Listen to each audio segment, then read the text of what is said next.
칠판 지울 개가 없네? 그렇네.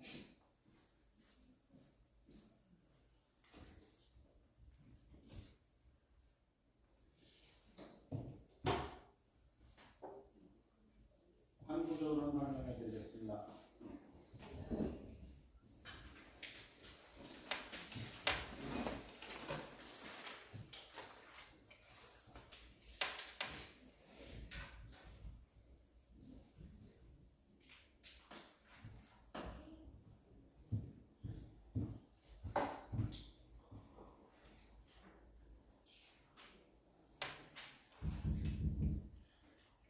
변동대와 판구조를 체크 먼저 할게요. 변동대 체크하겠습니다. 변동대라는 것은 38페이지 숙제는 37페이지 정도까지 문제 풀어보시면 돼요. 변동대란 화산, 지진, 조사운동 등 지각변동이 활발하게 일어나는 지대를 변동대라 하는데 지각변동은 그냥 내부 에너지 방출되는 건데 밑에 화산대 볼게요. 화산대 화산 활동이 활발하게 일어나는 장소 대부분 띠 모양이고요. 지진대 지진이 발생하는 지역을 띠 모양으로 분포했는데 그림 보니까 화산이 발생하는 지역과 지진이 발생하는 지역은 대체로 일치하는 경향을 보인다라는 결론입니다. 체크볼게요. 화산대와 지진은 대체로 좁고 긴 띠 모양이고요. 화산대와 지진은 모두 대륙 중앙부와 대륙 주변부, 주변부 체크. 대륙 주변부에 많이 분포하고요. 지진이 일어나는 곳에는 반드시 화산 활동이 일어나는 곳은 아니지만 비교적 잘 일치한다. 이게 무슨 말입니까? 그 옆에다 제대로 그냥 정리해서 쓰세요. 밑에도 이렇게 쓰세요. 화산대와 지진대는 대체로 일치한다. 이렇게 써놓으세요. 항상 일치하는 거 아닙니다. 대체로 일치합니다. 하와이 같은 경우는 우리 열점이라고 하는데요. 얘는 화산이 계속 발생하는 지역이야. 여기는 지진이 대체로 일치합니다. 이게 이제 시험 문제에서 나오는 표현법이니까 이렇게 가는 게 맞는 표현법입니다. 판구조론 지구 표면은 대체로 후보장은 여러 개의 판으로 구성이 되어 있어 보통 10여 개의 판으로 구성이 되어 있는데요. 이 판의 이름을 외울 필요는 없습니다. 다 외울 필요는 없는데 우리나라 주변에 판이 3개가 있어. 태평양판, 유라시아판, 필리핀판 이 3개만 외우고 계시면 되고요. 나머지는 하다 보면 외워지는 건 뭐 나는 뭐라고 안 해요. 자, 우선은 기권서부터 조금 설명하겠습니다. 내가 저번에 기권, 수권 설명해주고 기권은 판구조론에서 하겠다라고 했는데 이 기권 보겠습니다. 기권은 크게요. 지각, 멘틀, 그 다음에 외핵, 내핵 이렇게 나뉘어져 있습니다. 쓰면 지각, 멘틀, 외핵, 내핵 얘네를 합쳐서 핵입니다. 이게 언제 형성된 거냐면 마그마 바다 시기에 형성된 거예요. 마그마 바다 시기에 유행성 충돌에 의해서 지구를 일으켰던 원소들이 밀도 차례에 의해서 이렇게 아래쪽은 철과 니켈, 멘틀은 나머지 원소들이 구성이 된 겁니다. 그래서 외핵은 우선은 알아두시면 좋아요. 외핵은요 액체 상태고요. 내핵은 고체 상태야. 왜 고체냐면 압력이 커서 이 물질을 녹이려면 높은 녹는 점이 필요한데 지구 내부는 이 내핵에 있는 철과 니켈을 녹일 만큼 녹는 점이 증가할 수 없기 때문에 얘는 고체 상태로 존재하는 거고요. 얘는 압력이 커서 고체를 녹여서 액체 상태로 만들 건데 이 지구가 자전하잖아요. 자전하기 때문에 이 액체 상태가 이동을 합니다. 외핵이 이동을 하게 되면요 마치 전류가 흐르면 자기장이 형성하는 것처럼 외핵의 이동에 의해서 지구 자기장이 생성이 되는 겁니다.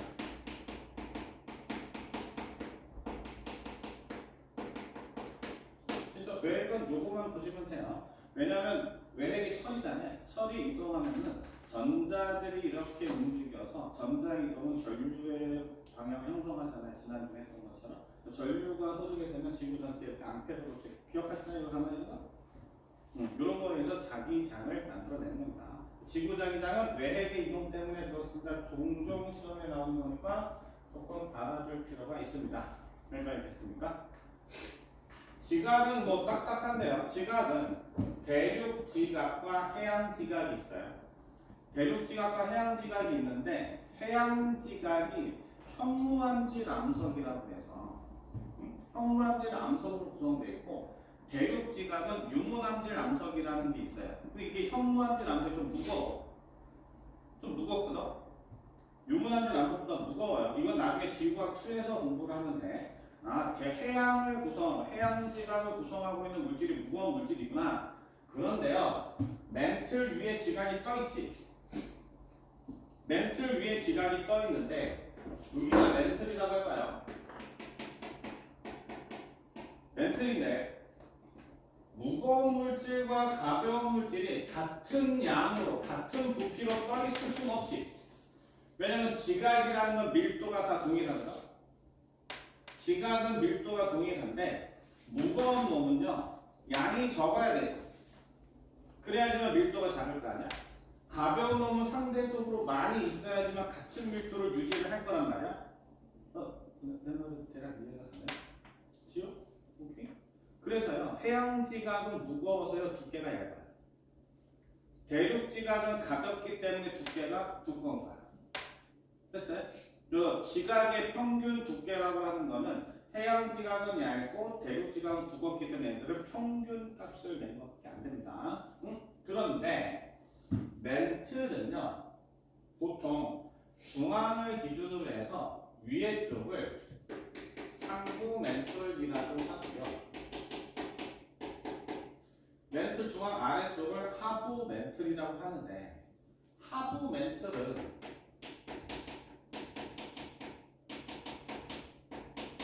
그냥 마찬가지로 고체야. 그리고 딱히 신경 쓸 필요가 없습니다. 하부 멘틀은 우리가 공부할 일이 없어요. 상부 멘틀은 공부를 해야 하는 이유가 얘네들은 유동성을 가지고 있습니다가 특징이야. 고체인데 움직여. 즉, 여기 유리가 안 보이네. 유리 알아요? 유리가요. 이렇게 세워놓잖아요. 이 유리를 구성하고 있는 결정들은 중력에서 아래쪽으로 중력에서 떨어져요. 실제로. 니네가 유리를 가만히 쳐다보고 있으면 이 결정이 아래로 이동하는 것을 볼 수 있을까요? 못 봐요. 왜? 1년에 한 3mm 이동하나 유리는?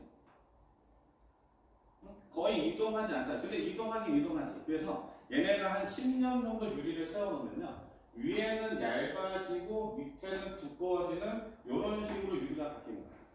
그래서 오래된 아파트 같은 경우는 유리창에 위에서 바람이 들어와. 그래서 실리콘을 다시 쏘는 이유가 위에는 얇아지고 밑에는 두꺼워지잖아. 그래서 상틀이 벌어지는 거야. 이런 거를 유동성을 가지는 고체라고 얘기해. 고체 자체는 입자들이 이동할 수가 없잖아. 강한 결합력이 있어. 근데 이러한 것들은 상부 멘틀이 유동성을 가지고 있습니다. 얘네는 어떠한 역할을 해주냐면요. 외핵이 뜨겁잖아요. 뜨거워서요. 열을 주는데 하부 멘틀은 고체라서요. 전도라는 과정으로 전달해서요. 얘네들을 열을 이렇게 전달을 시켜줘요. 전도라는 과정으로 열을 전달시켜주는데 상부 멘틀에 들어오게 되면 열을 지각으로 전달시켜줄 거거든. 지각으로 전달시켜줄 건데 상부 멘틀에 있는 입자가 야 그냥 내가 갈게. 얘네가 입자들이 직접적으로 이렇게 위로 올라갑니다. 위로 올라가는데 지각은 딱딱한 암석입니다. 더 이상 올라가지 못하고 얘네가 옆으로 이동하면서 온도가 식어요, 무거워져요, 다시 아래로 내려갑니다. 다시 아래로 내려가고 여기서 데펴지는 열이 생기니까 얘가 다시 이렇게 돌아버리는 거야. 멘틀이 입자가 직접적으로 이렇게 이거를 순환한다고 얘기하는 거지. 그래서 이거를 우리는 멋진 말로 멘틀이 대류 현상을 일으킵니다. 멘틀의 대류라고 얘기합니다. 됐습니까? 지표면에서부터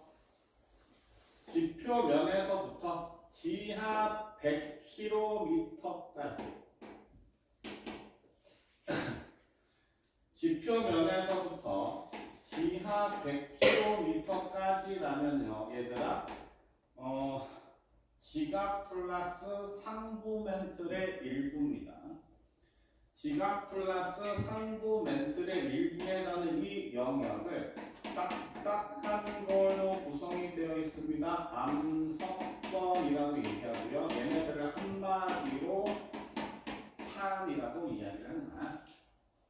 그래서 상부 멘틀 일부입니다. 암석권은요, 지각 플러스 상부 멘틀의 일부를 우리는 암석권판 이렇게 이야기를 합니다. 됐습니까? 그 밑에 100km에서부터 대략적으로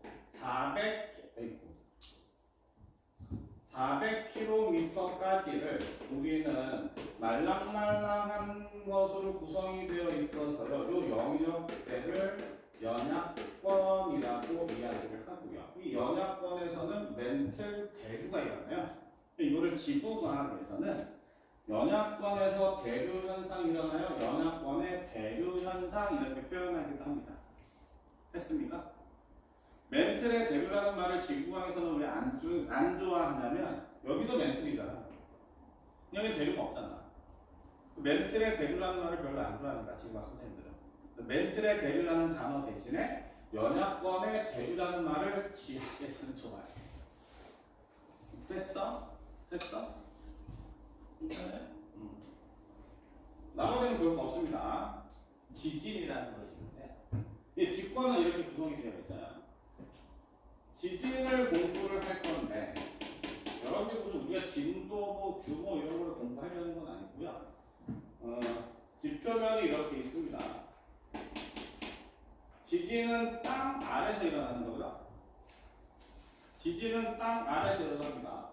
지진이 발생하는 근원지, 지진이 발생하는 근원지 진원이라고 해요. 이 진원이 지표면에서 얼마나 깊게 있습니까? 이거 진원의 깊이 진원 거리라고 얘기를 하는데, 이때 수직하게 지표면으로 올려보내서요. 만나는 지점, 이 지점을 진앙점 혹은 진앙 이렇게 설명하는 거예요. 이때 요 깊이 h가요 0에서부터 100km 사이에 진원지가 분포하고 있으면 지표면에서부터 100km 사이에, 즉 암석권 사이에 진원지가 있으면요, 우리는 이때 발생한 지진을 지표 근처에서 발생한 지진, 천발 지진이라고 이야기를 할 겁니다. 반면에 이 진원지가 400km보다 깊어요. 즉 연약권 바깥에 존재하게 되면 지하 깊은 곳에서 발생하는 지진, 신발 지진이라고 얘기를 할까? 여기까지 됐어요? 이 부분은요, 왜 교과서에 없나 모르겠네. 이 약속이에요, 약속. 그래서 암석권에 진원지가 있으면 천발 지진. 400km보다 진원지가 깊어요. 연약권 아래에 존재하게 되면 신발 지진이라고 얘기합니다. 됐습니까? 직권은 이렇게 공부하고 있으면 돼요. 됐죠? 싹 지울게요.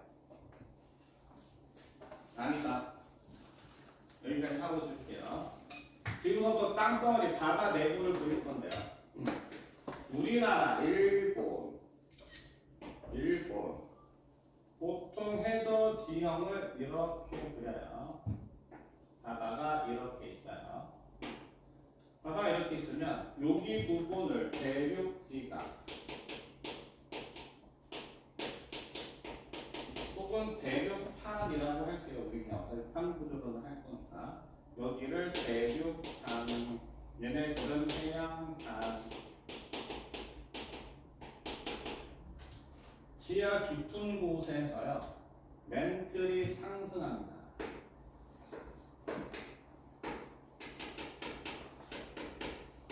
멘틀이 상승을 하고요. 여기서부터 이렇게 멘틀이 이동을 해요. 그래서 멘틀이 이렇게 이동하다가 여기서 이렇게 멘틀이 하강합니다. 저기 옆에서도요. 대륙판에서도 이렇게 멘틀이 하강을 하게 됩니다. 하강을 하게 되면 밑에서 이런 거죠. 뭐 이런 걸 일반적으로 많이 얘기하는데 이게 이제 멘틀이 이동하는 위치가 우리가 땅거잖아요. 얘가 멘틀이 계속해서 이쪽으로 가는 거야. 이쪽으로 이렇게 가면은 멘틀과 암석권, 판의 마찰에 의해서 이 판도 서서히 이렇게 이동하겠죠. 이거를 보통 컨베어 벨트처럼 이동합니다라고 얘기하는 거고요. 멘틀이 밑에서 계속 이동하니까 멘틀의 이동 방향과 같은 방향으로 판이 이동합니다. 그래서 멘틀이 상승하는 지역에서는 이 경계를 중심으로 해서요. 판이 이렇게 벌어지는 장소이구나. 중심부를 기준으로 해서요. 판이 벌어지는 장소라 해서 여기를 발산된다. 발산형 경계 이렇게 쓰는 거야. 여기까지 됐나요? 판이 계속 이동하다가 판이 여기로 들어가요. 얘도 대륙판도 여기서 이렇게 판이 들어가요. 즉 발산형 경계는요. 어떤 특징이 있냐면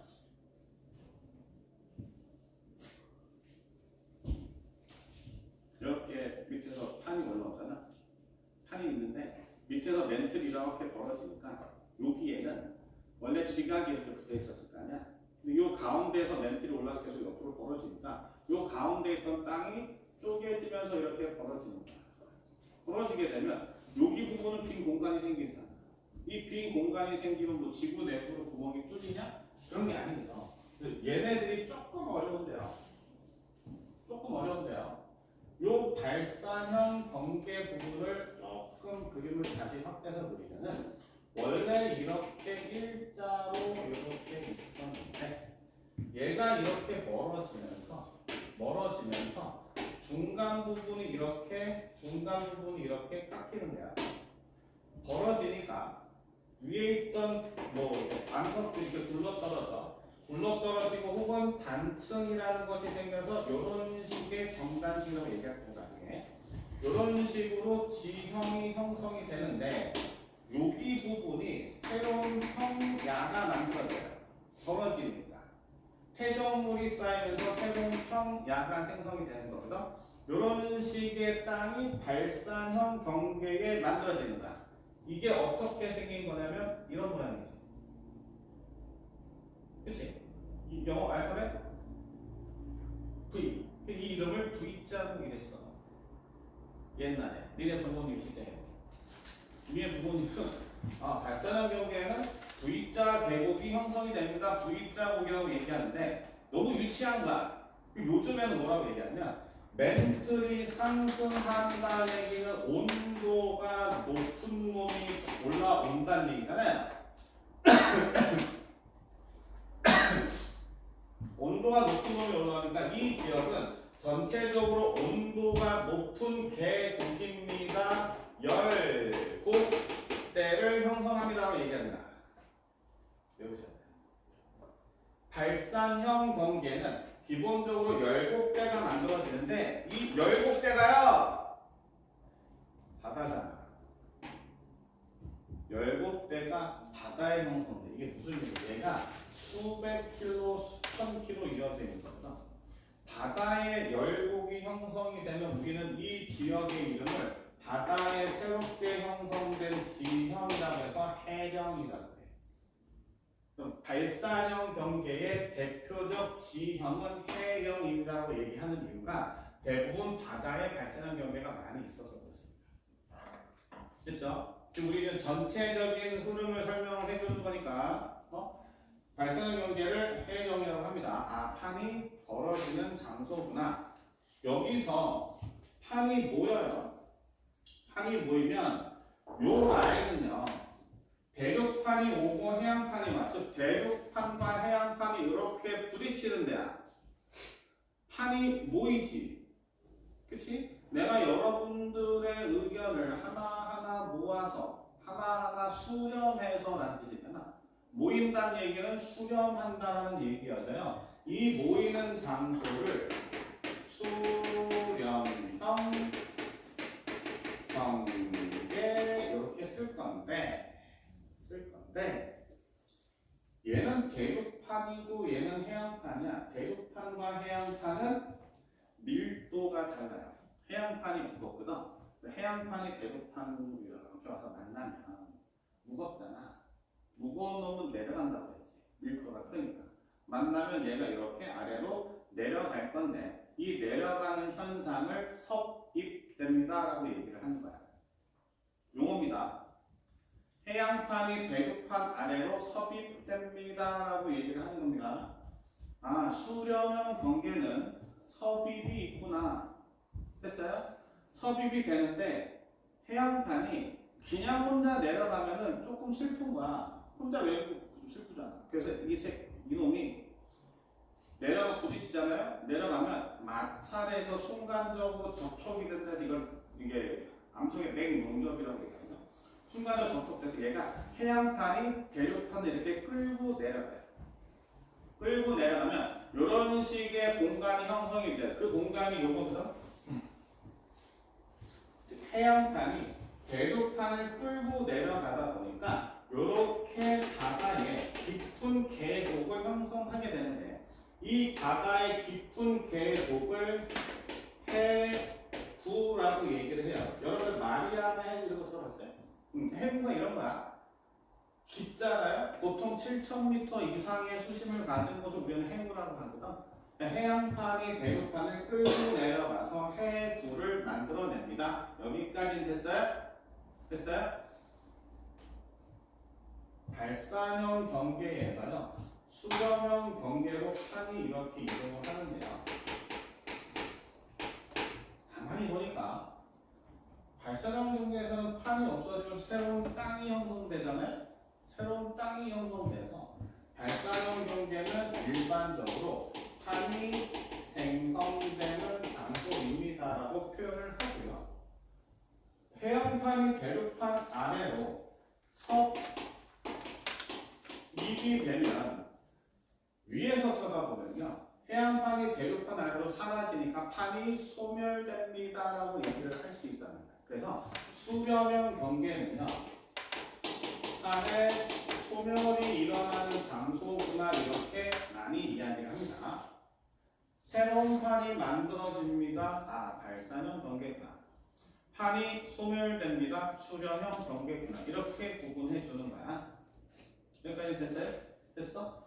그리고 새로운 판이 만들어질 때 나이가 많겠니 적겠니? 땅덩어리에 나이가 많을까요 적을까요? 적겠죠. 새로 만들어졌으니까 니네보다 나이가 어려요. 발산형 경계는 기본적으로 지각의 나이가 어려요. 근데 얘가요. 수렴형 경계 쪽으로 가면 갈수록 시간이 지나잖아요. 땅이 이동한 게 안 보인다고. 1년 2cm 정도밖에 안 갑니다. 얘가 2cm 정도 1년에 이렇게 하면 여기서 수천 년 혹은 수만 년 동안 이동을 하면서 가는 거니까 수렴형 경계 쪽으로 가면 갈수록 지각의 나이는 상대적으로 많아질 수밖에 없습니다. and 발산형 경계는 생성된 지 얼마 안 됐으니까 퇴적물의 두께가 두껍지가 않아요. 바다의 퇴적물의 두께가요. 얼마 생성되지 않았기 때문에 두께가 얇은데 수천 년 동안 퇴적물이 쌓였다. 수렴형 경계 쪽으로 갈수록 바닷속에 존재하는 땅덩어리의 퇴적물의 두께는 자연적으로 두꺼워질 수밖에 없습니다. 이렇게 해석을 해주면 돼요. 됐어요? 이게 예전에 수능에 어떻게 나온 거냐면 그래프로 나와요. 뭔지 모르는데 여기에 뭐 나이, 여기에 뭐 두께, 혹은 나이 X에서 여기가 0, 여기가 뭐 100km 거리 100km 뭐 거리 이렇게 줘요. X값을. 그러면 0이라는 건데 그래프가요. 이렇게 나오는 게 있어요. 중심부에서 멀어질수록 많아지는 거잖아요, 지금. 그쵸? 그러면 요 장소는 발산형 경계겠구나라고 해석을 해줍니다. 왜? 중심부에서 멀어질수록 나이도 많아지고 멀어질수록 두께도 두꺼워지는 거잖아요. 그러면 이러한 특징을 갖고는 중심부에서 멀어질수록 수렴형 경계 쪽으로 갈수록 나이 많아지고 퇴적물의 두께가 두꺼워지는 장소는 발산형 경계밖에 없다 이렇게 해석을 하는 거예요. 그래프 해석이잖아요. 얘네가 가장 기본적인 그림입니다. 됐죠? 우리 이제 뭐 공부하는데 여기 지역 공부하는데요. 여기 지역 공부하는데 됐어? 집에서 한 번쯤 그릴 수 있으면 그려보고 그냥 눈으로 많이 보셔야 돼요. 시험에 잘 나와. 찍읍시다. 시험에 잘 나온다 이거.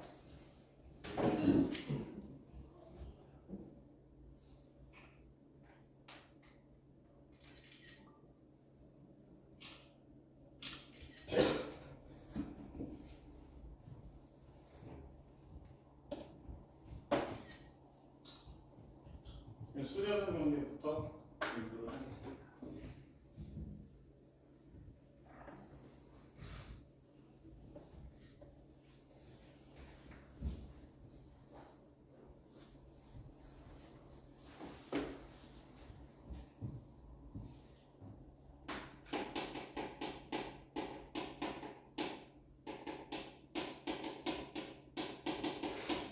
혹시 테스트지를 다시 읽을 수 있냐서 다시 넣어봤거든. 안 열리네 그 파일이. 이거 왜 그러는 거야? 파일이 깨진 거야? 복구 못하나? 내가 물어보는 거야. 내가 아까 컴퓨터 잘하잖아. 컴퓨터 잘해?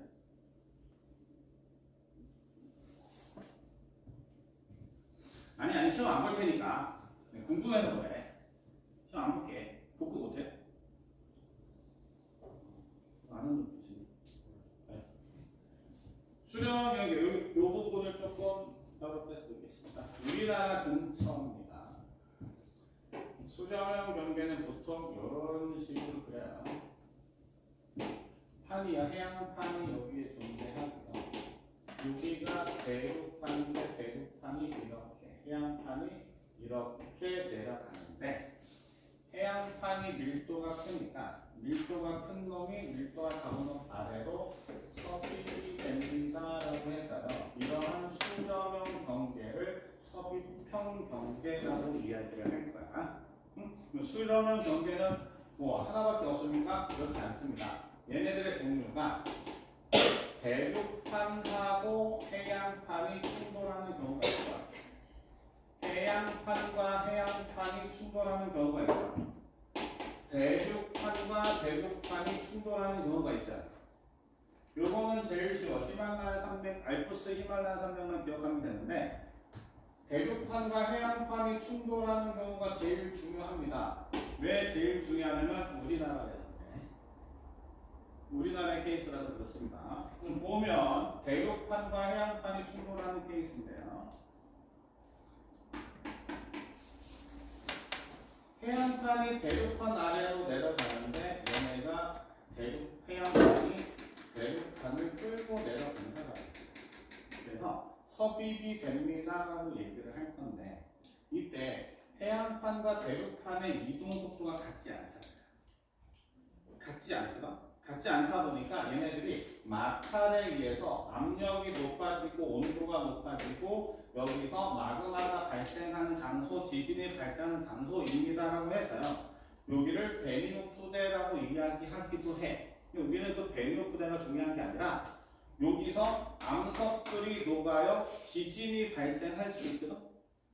지진이 발생하는 지역을 진원지라고 얘기해. 진원이라고 얘기하잖아. 진원이 아래로 내려갈수록 계속해서 진원이 생길 건데 이때 지표 근처 100km 이내에서 수렴을 경해 대륙판과 해양판이 만나는 거는 섭입이 되다 보니까 당연히 이 지역에서는 천발 지진이 발생할 수 얕은 데입니다. 그런데 섭입이 된다는 얘기는 계속해서 아래로 내려가서요. 이 진원지가요. 400km 이하까지 발생해. 보통 700km까지 발생합니다. 400km 이하에서 발생하는 지진이기 때문에 신발 지진이 만들어질 수도 있습니다. 어디서? 수렴형 경계에서. 수렴형 경계에서 신발 지진이 만들어질 건데 신발 지진은 반드시 섭입이 있어야지만 생성이 돼요. 섭입이라는 행위가 없으면 신발 지진이 만들어지지 않습니다. 파고드는 게 없으면 신발 지진이 만들어지지 않아요. 시험 문제에 그림상에서 신발 지진을 표시를 했어. 반드시 섭입됩니다. 누가 누구한테? 밀도가 큰 놈이 밀도가 작은 놈한테 섭입되고 있구나 이렇게 표현해 주면 돼. 됐습니까? 요거 해보라고 그래요. 얘네들을 위에서 볼게요. 하늘 위에서요. 비행기 타고 가면요. 해양판이 이렇게 대륙판이 이렇게 이동할 거거든. 그래서 위에서 보면은 요 라인이 판과 판이 충돌합니다. 그래서 이 라인을 우리는 간단하게 수렴형 경계라고 얘기하고요. 해양판과 대륙판, 해양판과 대륙에 해구가 발생하는 거야. 응? 질문을 할 건데 지진은 대륙판에 있습니까? 해양판에 있습니까? 둘 다 있습니까? 진원지는 어디에 분포하겠습니까? 대륙판에 분포하겠습니까? 해양판에 분포하겠습니까? 둘 다 있겠습니까? 그럼 어디에 있는 것 같습니까? 위에서 가볼게요. 위에서 보면요. 얘네들을 위에서 쳐다보면요. 수렴형 경계가 이렇게 됩니다. 그리고 이쪽이 해양판, 왼쪽이 대륙판이지. 그치? 해양판이 대륙판을 파고 들어가 섭입되고 있어. 이 섭입되는 기호가 해양판이 대륙판 아래로 섭입됩니다. 이렇게 섭입되는 기호를 쓰고 있습니다. 이렇게 돼요? 돼요? 위에서 본 거겠냐? 우리가 위에서 잘 봐봐. 지금 경계가 여기 이렇게 있는데 경계에서요. 진원지가 발생하는 장소는 여기서부터 위에서 쳐다보면은 여기가 진원지, 여기가 진원지, 이쪽이 신발 지진이 발생하는 장소 아닙니까? 얘가 위에서 쳐다보면은 경계에서부터 멀어지는 지점으로 진원지가 존재하는데 어느 쪽에 존재하냐면 섭입당하는 대륙판 쪽에 전부 다 진원이 분포하고 있어야 되는 거야. 해양판에는 진원이 있겠어요? 왜? 위에서 쳐다보면 해양판 쪽에 아래는 진원이 없잖아. 해양판에는 진원이 없어요. 잊으면 안 돼. 항상 섭입당하는 판에 진원이 존재합니다. 섭입당하는 판에 진원이 존재합니다. 야, 내가 지금 때리면 안 돼. 얘들도 아파. 야, 내가 얘를 때려. 내가 어떤 놈을 때려. 그러면 내가 아프냐, 맞은 놈이 아프냐? 원래는 둘 다 아파야 되는데 맞은 놈이 더 아플 거 아닙니까? 멍이 들어. 누가 멍이 들어? 맞은 놈이 멍 드는 거야. 해양판이 대륙판을 때리는 거지. 대륙판이 멍들어야 돼. 대륙판이 멍들어야 돼. 됐죠? 그리고 특징. 경계에서 가까우면 천발지진, 경계에서 멀어지면 신발지진이야. 이 특징을 모르면 경계 못 찾습니다. 경계에서부터 멀어질수록 신발지진이 우세하게 발생하고요. 판의 경계 쪽으로 다가올수록 가까운 지점, 천발지진이 우세하구나 이렇게 해석하는 거야. 경계 부분에서는 천발 지진만 발생합니다. 틀렸어요. 멀어지는 곳은 신발 지진만 아니야. 우세하다. 다 존재하는데 신발 지진이 조금 더 많이 발생할 수 있다. 이렇게 표현해 주는 겁니다. 됐어요? 됐어요? 이 시험 문제에 이런 게 나와요. 이렇게 점을 이렇게만 주고서 대박이야.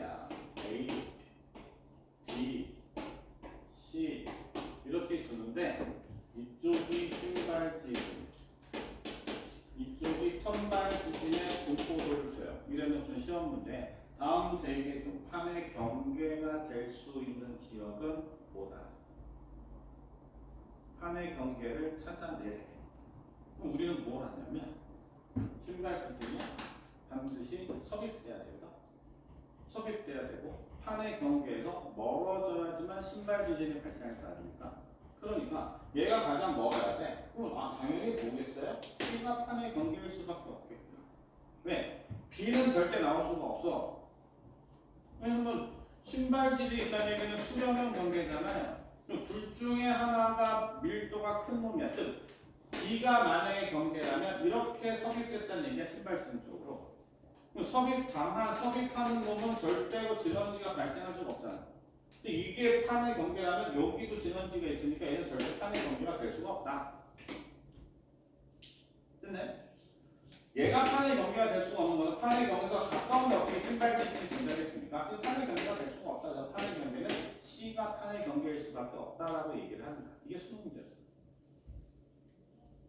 수능 문제였는데 뭐만 알면 됩니까? 요 개념만 알고 있으면 되는 거지.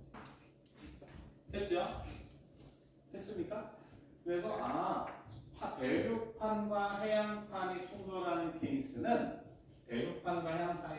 케이스는 전체적으로 뭐 해구도 만들어질 수 있지만 경계에서 멀어질수록 신발 지진이 무시하게 만들어지는 건데 이때 지형을 가끔씩 물어봐요. 우선 대륙판과 해양판이 만들어진 경우 얘는 해구가 만들어질 수 있습니다. 지형으로는 해구가 만들어지고요. 이거 봐봐요. 해안판이 대륙판 아래로 내려가지. 내려가면 이렇게 끌고 내려가면 전체적으로 대륙판은 지 아래쪽으로 뭔가가 다른 물질이 내려오다 보니까 전체로 위로 이렇게 살짝 상승하게 됩니다. 상승하게 되고 밀리기 때문에 땅이 어떻게 돼요? 이렇게 있던 땅이 위쪽으로 힘을 받으니까 이렇게 밀려들어요.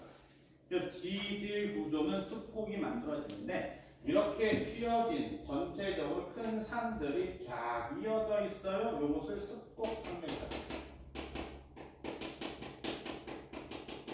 땅 위로, 바다 위로 이렇게 산이 형성되어서 쭉 연결된 거 습곡산맥. 대륙판과 해안판이 만나는 지점에서는 해구와 습곡산맥이 만들어질 수 있겠구나. 또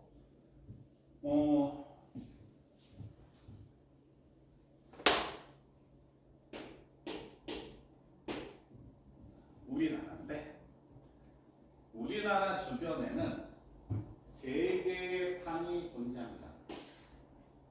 좀 외우고 계셔야 돼요. 우리나라는 유라시아 판입니다.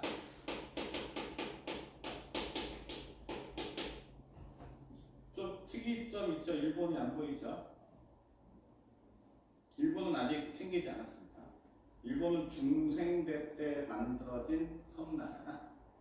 원래는 바닷속에 어쨌든 유라시아판이고 요 왼쪽 아래 동남아시아에 있는 요 판을 필리핀판이라고 이야기합니다. 얘는 해양판이고요. 유라시아판은 대륙판이고요. 여기는 가장 거대한 태평양판입니다.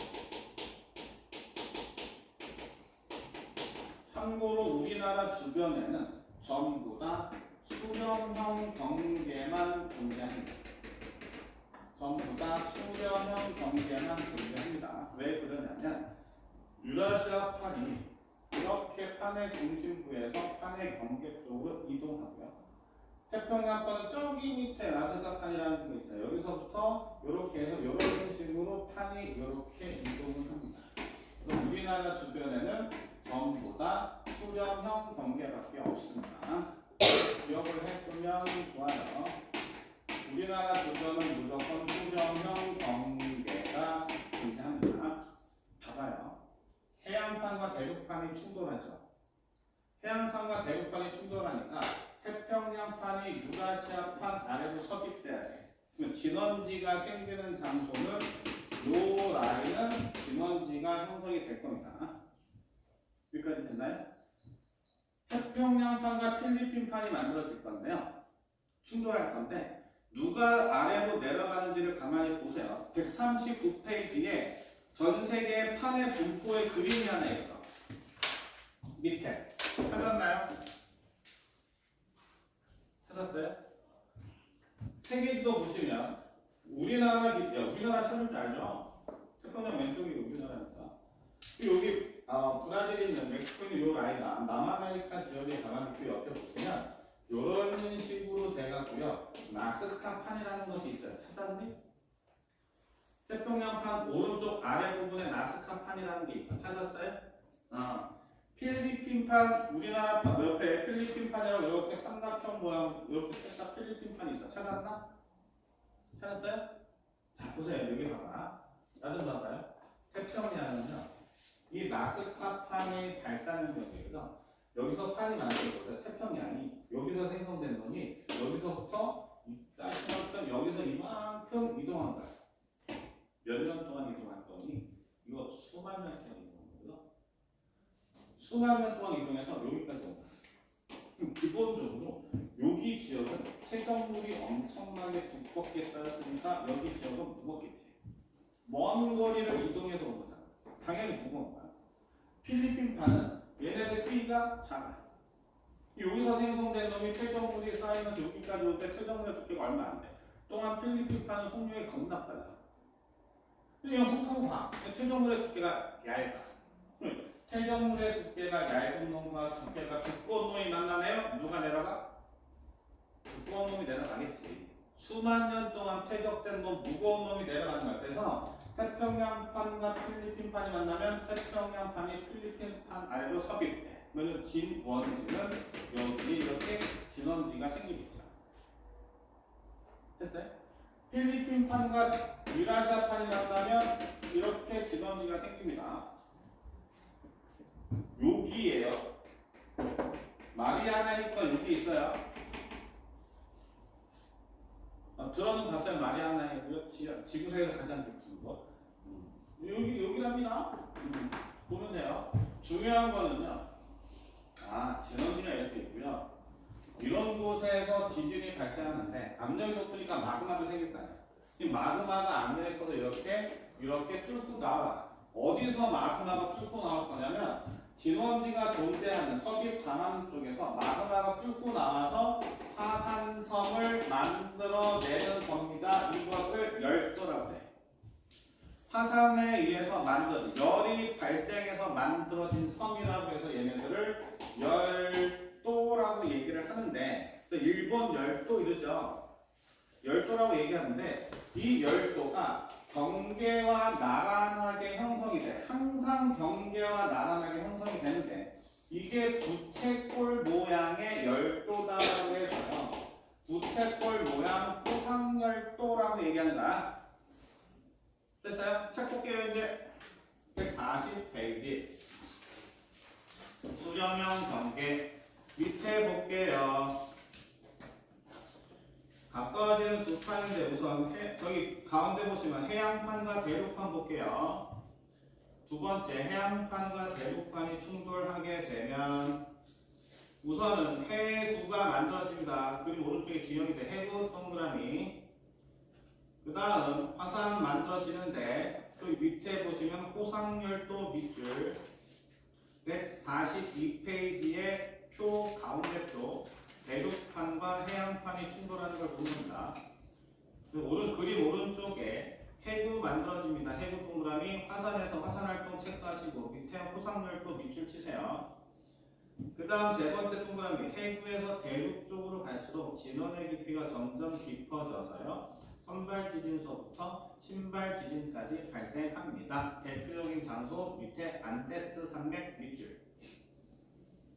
안데스 산맥 밑줄. 대표적인 예시 장소야. 여기 외우셔야 돼요.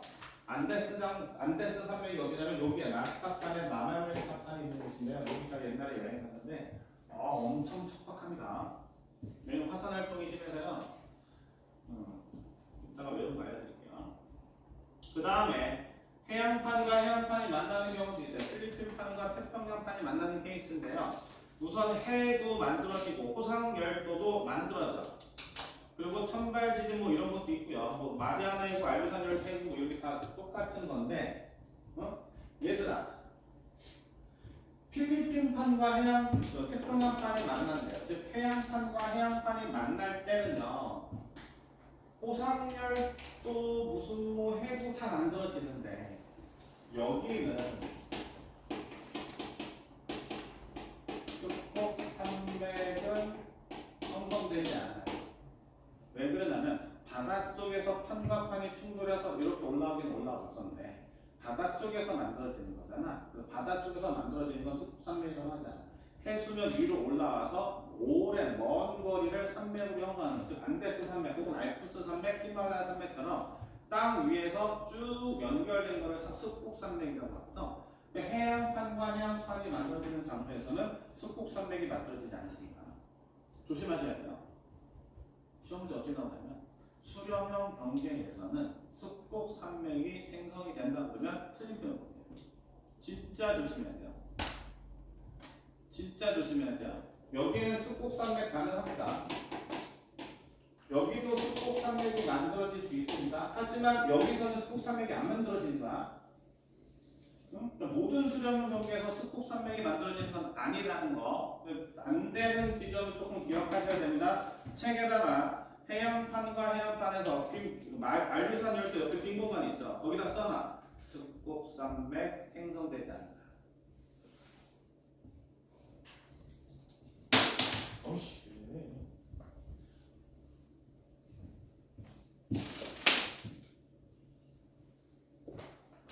그 다음에 저거 대륙판과 대륙판을 만난 거고요. 대륙판과 대륙판이 생성되는 건 어렵지 않습니다. 지각과 지각이 이렇게 충돌을 하게 되면요. 얘네들은 밀도차가 없거든. 밀도차가 없으니까 그냥 오다가 충돌 하고 이렇게 올라가는 거예요. 대륙판과 대륙판이 충돌하는 케이스는요. 기본적으로 얘네들은 섭입이라는 것이 존재하지 않아요. 그래서 얘네들을 충돌형 경계라고 얘기합니다. 섭입이 없어. 그냥 충돌만 해. 밀도차가 없으니까 그냥 올라갈 수밖에 없는 거야. 얘네가 쿵 충돌해서 요렇게 엄청나게 높은 산들을 쭉 이어서 만들어졌어요. 이걸 습곡산맥이에요. 얘네가 기본적으로 습곡산맥을 만들어내주는 대표 지형인데 대륙판과 대륙판도 수렴형 경계잖아요. 이 지역은요. 호상열도는 만들어지지 않아요. 해구도 없어. 근데 해구는 없다는 건 뭐 시험 문제 안 나와. 호상열도가 만들어지지 않아. 이게 왜 문제냐면 대륙판과 해양판에서는 호상열도 있어. 해양판과 해양판도 호상열도가 있어. 대륙판과 대륙판은 호상열도가 만들어질 수가 없습니다. 왜? 열도가 섬이잖아. 대륙에 무슨 섬이 있어? 그래서 각각이 형성되지 않는 건 조금 체크하고 넘어가야 돼요. 됐죠? 이때 대표적인 습곡산맥의 장소가 히말라야 산맥입니다. 그 히말라야 산맥이 왜 중요하냐면 이 신생대처 만들어지거든요. 유라시아판과 인도판이 충돌하는 건데 지질시대랑 연결해서 시험 문제 잘 나와. 나중에 지질시대 할 때 한번 체크를 해드릴게요. 히말라야 산맥입니다. 참고로 대륙판과 대륙판이 충돌합니다. 대륙판과 해양판이 충돌하는 대표적인 장소가 어디냐면요. 안데스 산맥이야. 이 히말라야 산맥과 안데스 산맥 조금 구분하셔야 되는데요. 대륙판과 해양판은 화산도 있지만 지진도 있어요. 대륙판과 대륙판이 충돌하는 케이스는 섭입이 되지 않기 때문에 화산 활동은 거의 존재하지 않습니다. 다만 충돌하기 때문에 지진은 종종 발생해. 근데 이때 섭입이 없으니까 무조건 무슨 지진이 있는 거야? 천발 지진만 존재합니다. 대륙판과 대륙판이 충돌하게 되면 신발 지진은 존재할 수가 없습니다. 그래서요. 안데스 산맥, 대륙판과 해양판이 충돌해서 만들어진 대표적인 습곡산맥이 안데스 산맥. 여기는 화산이 많이 발생해요. 그런데 동일한 습곡산맥인데 히말라야 산맥은 화산 활동이 없습니다. 화산 활동이 없습니다. 화산 활동이 생기면 화산이 터지고 마그마가 흘러내려서 살기는 주거지가 파괴해가지고 사람도 죽을 수 있나요? 안데스 산맥의 근처에 사는 사람들은 되게 안 됐어. 미안해. 안 됐어. 희한하게 화산할 수는 없습니다. 안 됐어만 내고 싶다 우리. 됐죠? 응. 좀 잘 나와. 안데스 산맥은 남아메리카 지역 나스카판 있는 데가 안데스 지역, 안데스 산맥입니다. 여기 실제로 되게 납부된 지역이 있어. 여기에 그 뭐지? 투쿠스? 이런 여행 갔는데 나 멀면 계속 차 타고 다니는 것밖에 기억이 안 나고요. 어쨌든 여기 안데스 산맥 지역은 잘 보시면 됩니다. 충돌형 경계는 이렇게 보시면 되고요. 발산형 경계는 아까 제가 설명한 게 그거 정도만 기억하시면 돼요. 바다에서 해령이 만들어집니다. 판이 새롭게 만들어지는 장소입니다라는 거 정도만 기억하시고요. 다음 주에 변환단층 설명해 드릴게요. 그래서 시험 우리 그 밑에 그 143페이지를 먼저 설명해 드릴게요. 변환단층 빼고 나머지 설명해 드릴게요. 직권의 변화가 지구 시스템에 미치는 영향, 화산 활동과 지진인데요. 좋은 게 답입니다. 장점은 좋은 게 답이고 단점은 나쁜 게 답이야. 볼게요. 화산 분출물을 보고요. 화산 활동에 의한 피해 보세요. 화산 활동에 의한 피해. 화산가스는 기권의 성분을 변화시켜서 대기의 온실 효과 영향을 줘서 산성비가 내리게 되고 생태계 파괴되죠. 화산재는 햇빛을 가리켜서 지구의 평균 기온 낮춰주고요. 용암에서 지형 변하고 산불 나오고요. 별로 안 좋은 겁니다. 근데 이 화산 활동에서 경제적 피해는 좋은 거는 뭐냐면 밑에 화산 활동의 이용 보세요. 화산 활동으로 분출된 광물질은 땅을 기록하기 위해 농사 잘 되게 하고 화산지대 열을 이용해서 지열 발전 밑줄, 관광 자원 밑줄. 화산 활동에 의해서는 이렇게 좋은 점이 있습니다. 딱 봐도 좋죠? 그렇죠? 화산에 의한 피해 딱 봐도 안 좋은 거죠? 지진 갈게요. 넘겨보세요. 지진에 의한 피해 보세요. 항상 피해만 보면 됩니다.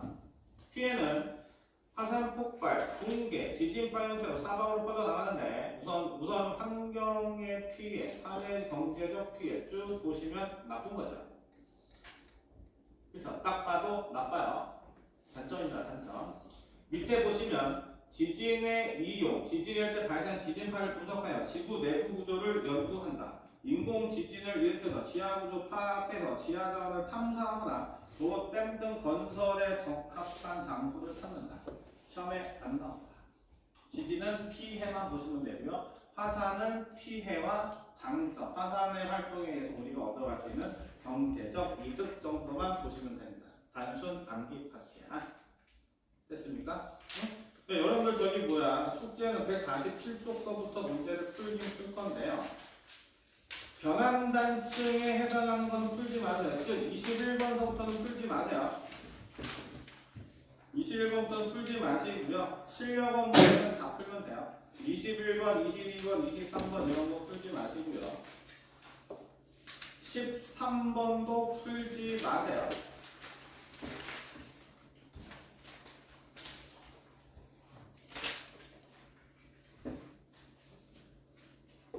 7번도 풀지 마세요. 7번 엑스표 치지 마. 이거 있어. 다음 주 수업 시간에 풀 거야.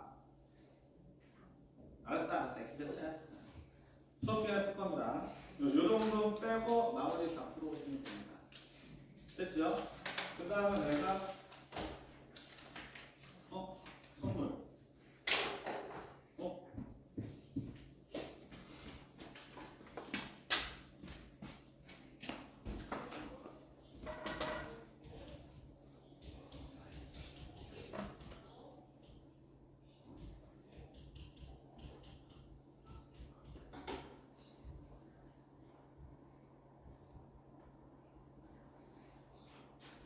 내가 오늘 프린트 나눠줬니?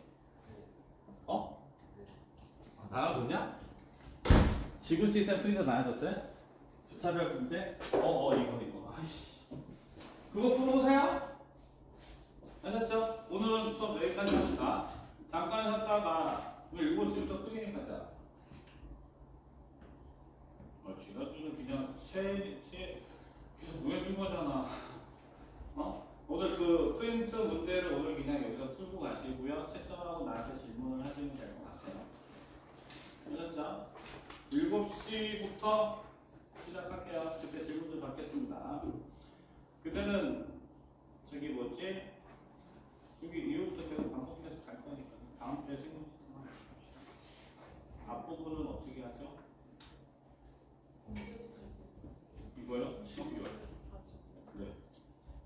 자주 했어요.